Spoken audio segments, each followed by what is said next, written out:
Hey there, welcome to the Leadership You Go to podcast for learning about leadership, power, and how nations make it through challenging situations. So, in this episode, we're starting off with something we've never covered before: collapsing African states and their sad history. Now, we've had a chance to go into these situations, and they just don't get much more fragile than Somalia. We've got a rise and fall, and we'll talk about how things went from hope to destruction.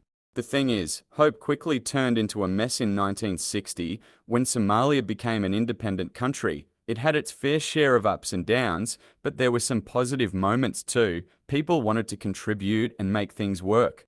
But things quickly turned sour with a military coup in 1969 that changed things for the worse. Everything turned into this brutal dictatorship, putting the country on a slippery slope.